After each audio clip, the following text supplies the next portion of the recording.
Welp, it's a new year, so why don't we start the year off by talking about one of my old favorites. That being 8 16-bit bros, who released another episode of Debunking the Nerd recently, this time revolving around the Nerds episode on Silver Surfer. Now, these are the major complaints that are listed out at the beginning of the video. However, I already have a bit of a problem. That being the fact that I don't really concede that points 3 and 5 are different in any meaningful sense. Instead, I view them as essentially the same complaint, but focusing on different aspects. I feel the same way about the mention of legendary difficulty, by the way, as it essentially is the central thesis of the video. This can even be seen in the nerd's final thoughts, which begins with him going, "This game is so hard, it would actually be easier to go outside in a thunderstorm and try to dodge rain.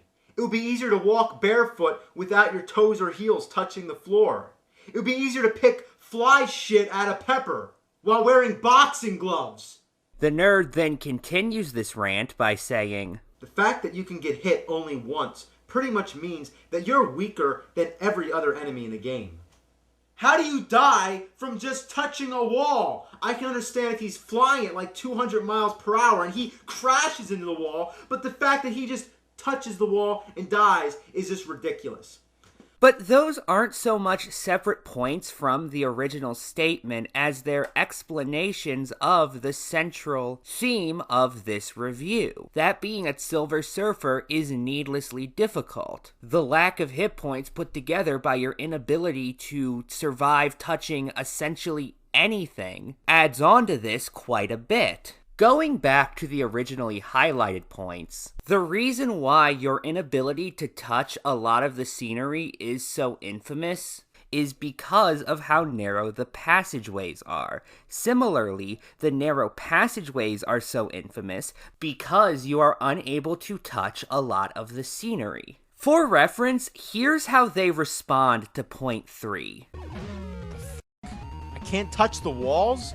That's right, you can't touch anything in this game, so don't f*** around. Watch the jack-o'-lanterns, touch the damn ceiling. You touch the top of the building, you die. You touch the ceiling, you die. You touch the floor, you die. How do you die from just touching a wall? I can understand if he's flying at like 200 miles per hour and he crashes into the wall, but the fact that he just touches the wall and dies is just ridiculous. In any shoot-'em-up game, touching the floor or ceiling is always an instant death. Complaining about it is like whining about falling into a pit in a platformer game, which is totally pointless. We disagree with the nerd on this one. Now, I'll ignore the question of who's to say the nerd likes it in those games as well, because if I ask that, this point immediately becomes null. And instead just simply wonder, well, do those games have the same narrow passageways that Silver Surfer does? Because on occasions where shoot-'em-up games have been unfair in terms of what obstacles they put in front of you in the nerd's opinion, he hasn't been shy about saying that. See this clip from the Action 52 episode. Number 2, Star Evil.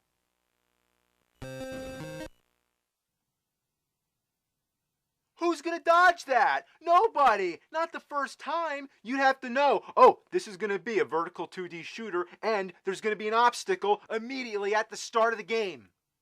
That's one way to get you on your toes. By the way, the game shown here is Life Force on the NES, which the nerd specifically praised in his Action 52 episode as an example of a good shooter on the NES. Not to mention, if you want to play a good 2D side-scroller game on the NES, try fucking Life Force. Meaning it's obvious this mechanic is not a deal breaker for James on its own. Again, it's about how it's implemented. Bringing us back to the point about the narrow pathways in Silver Surfer specifically. And I know the video has an objection to that point, so let's address that. Alright, another overhead.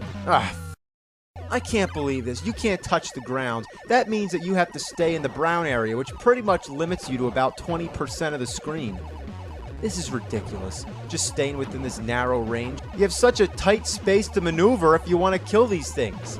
Come on, come on. Ah! The first thing that happens is essentially a walkthrough of how to get through this section. However, that doesn't debunk the nerd, because he never said this part was impossible, just incredibly difficult. In fact, he goes on to beat this section and make it to the second part of this level. For those unaware, there are 3 sections to this level, just as there are for every level in Silver Surfer. So now we're in Fire Lord Section 2. This is also how he responds to the point about the enemy patterns being bad, by the way. He literally just shows the audience how to get past these parts, as if James claimed such a thing was impossible. I mean, Cinemassacre literally has a video up right now, that's been up for several years, by the way, where Silver Surfer is beaten, so it's not as if it being doable is unknown to James.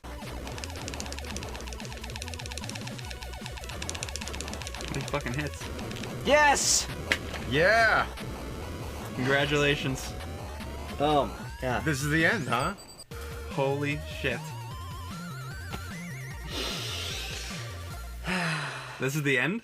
Let's see. That's the end screen? Or is there an ending? He also kind of does this form of walkthrough debunking with the part revolving around the jack-o'-lanterns. I say only kind of, though, because he at least admits that part was unfair and agrees with the nerd in this instance. Are these ambushes annoying? Absolutely. Are they impossible to get through unless you're a hardcore gamer? Not really. But moments like this don't make the gameplay any more fun. We agree with the nerds on this one. Again, notice the total straw man of the nerd's point, claiming he's saying this game is impossible, which he did not say at any point that's been shown in this video. Actually, do you know what else is a straw man now that I think about it? The title of the video. The nerd never actually calls it the hardest game on the NES, and in fact, when he's been forced to rank hard NES games, he doesn't view it as that. The nerd's top 10 hardest NES games, for example, places this at number 3, right behind Battletoads and Jekyll and Hyde, meaning the title of this Debunking the Nerd episode is AVGN approved. Make of that what you will. Anyway, here's him criticizing a guy for thinking a different game is hard. And seriously, whoever put The Adventures of Bayou Billy at number 9 and Silver Surfer at number 1 on their hardest NES games list needs to step outside and touch some grass. Speaking of opinions and subjectivity, what the fuck was up with the point about not being able to tell what is and isn't the background? Here's the clip. Let's take a look at the unclear obstacles complaint. You don't know what's supposed to be underneath you or blocking you. I'm assuming I can't touch these wooden parts. Uh-oh, now I'm probably Oh, never mind. I guess I can go through those. See, the graphics are so unclear as to what you're allowed to touch and what you're not. You don't know what the hazards are. There's so many obstacles, it's unbelievable. I can't touch that red pot! Here we go. Oh, yeah. Oh, God. I touched the log. There's a simple way to determine whether you can pass through an obstacle. Shoot it. If the projectile doesn't go through, neither can you. But if it passes through, so can you. Shooting an obstacle to test whether you can pass through is a pretty intuitive mechanic, and it's a fundamental concept in every shoot-'em-up game. Even if this is your first time playing such a game, it shouldn't take long to figure it out. Honestly, we don't agree with the nerd on this one. But how intuitive it is entirely subjective, though. Same with how easy it is to figure it out, for that matter. There are only 3 narrow spots in this section, and you don't need pixel-perfect accuracy to pass through them. The nerd didn't say they were pixel perfect, though. Just narrow, which you completely conceded to. And yet, in spite of that, it's safe to say that we don't agree with the nerd on this one.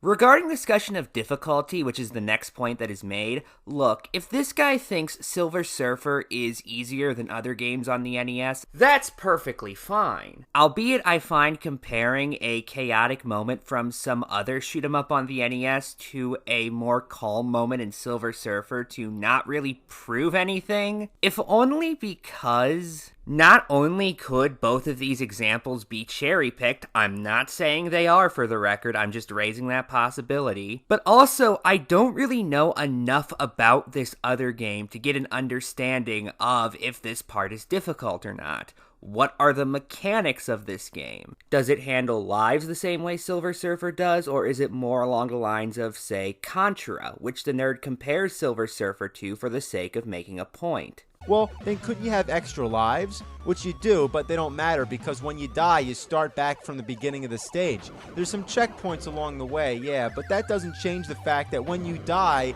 you go back. Compare that to Contra or Super C. You get hit once and you're dead, but you get to continue where you left off. You don't have to start at the beginning of the stage unless you lost all your lives. If that happened, even your 30 live code wouldn't help much. The point the nerd is making, by the way, this video totally agrees with. In our opinion, to compensate for one-hit death, Silver Surfer could have let the player continue from the point they died, along with a temporary invincibility for a couple of seconds. This could have made the game more accessible to beginner players. I actually tried out Rekka, by the way, and not only does it pick you up where you left off when you die, making it more in line with Contra than Silver Surfer, but it also includes an auto-fire feature, meaning if you hold down the B button, it keeps shooting. You don't have to repeatedly tap it like you do in Silver Surfer, which is another one of the nerd's complaints. If you play this game, one thing I can guarantee is that your thumb is going to get pretty damn sore from tapping that button. There's not one instant when you can take a break. You're constantly firing away, even when there's nothing in sight because you don't know what's coming up. I mean, there's no reason not to be shooting. And this wouldn't bother me so fucking much if you could just hold down the button and let it keep shooting, but no, of course not. So what you need is a turbo button. Whether it's an NES Advantage or an NES Max, put that other fucking controller away, press that turbo button, and never let go.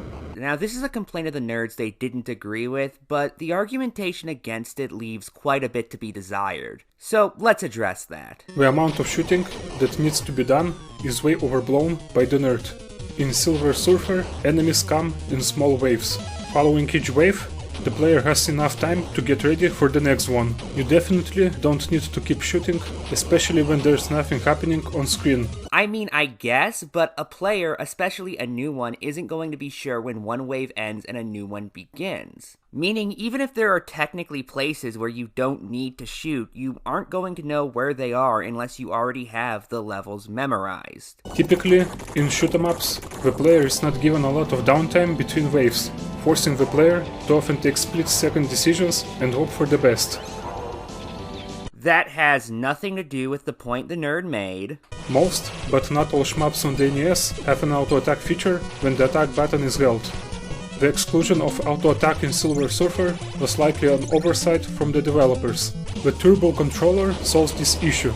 And that is just you agreeing with the nerd. Anyway, let's go back to the claims about difficulty, because he continues that argument by saying, The Silver Surfer AVGen episode aired originally on June 5th, 2007.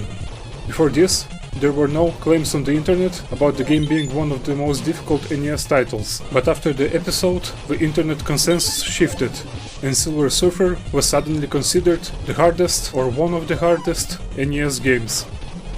But how exactly was Silver Surfer talked about before this point then? You don't show us any examples of, say, people calling the game about average in difficulty. Instead, you just assert that before this point, it wasn't seen as one of the most difficult games on the NES. Well, yeah, but the nerd commonly brings attention to obscure titles, so if nobody had heard of Silver Surfer before this point, it makes sense why it wouldn't be on anybody's list. Anyway, final thoughts, this video was rather bad at argumentation. Good night, and good luck.